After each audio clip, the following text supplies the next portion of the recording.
অনেক দিন থেকেই সকালে ব্রেকফাস্টটা একটু অন্যরকম খেতে ইচ্ছে হচ্ছিল, আর ওই রুটি তরকারি পরোটা এসব আর ভালো লাগছিল না। তাই সকালবেলা উঠে আজকেই করলাম প্রথমে আলু সেদ্ধ।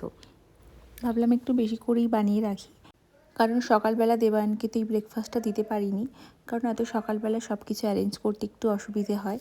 তাই ভাবলাম ও যখন সন্ধেবেলা কিছু খাওয়ার জন্য বলবে তখন ওকে এটা দেবো। আর সন্ধেবেলায় দেবায়নের সাথে ঋত্বিকও থাকে।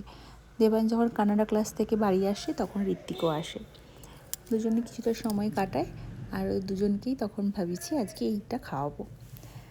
প্রথমে আলু সেদ্ধ করেছি, আলু সেদ্ধের মধ্যে দিয়েছি ধনেপাতা আর দিয়েছি ধনে গুঁড়ো আর হলুদ গুঁড়ো, নুন আর একটু কারি পাতা আর সর্ষে ফোড়ন দিয়ে দিয়েছি।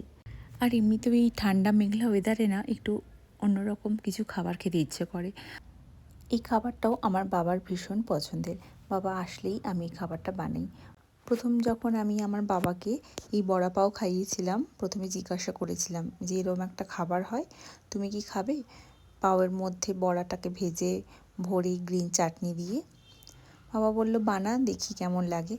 বাবাকে যখন সকালবেলা ব্রেকফাস্টে 1 প্লেট বড়া ভেজে এনে দিলাম, বাবা বলল আমি এত বড়া খেতে পারবো না।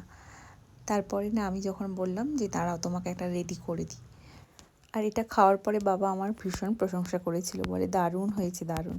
হয়তো আমি বাবার নিজের মেয়ে বলে সেই জন্য একটু বেশি প্রশংসা করেছিল, কিন্তু না, আগের বারে এসেও যখন দোকানে গিয়েছিলাম বাবা বলল তুই পাও কেন, বাড়িতে ওইটা বানা, আমার খুব ভালো লেগেছে, আমি ওটাই খাবো। তবে আজকে আমি আর পাও পেলাম না, নর্মাল ব্রেডের মধ্যেই বানালাম।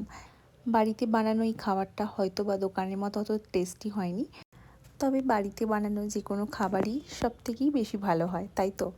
কেমন লাগলো এই সিম্পল ব্রেকফাস্টটি জানিও। সবাই খুব ভালো থেকো, সুস্থ থেকো। দেখা হবে নতুন ভিডিও নিয়ে। Bye bye.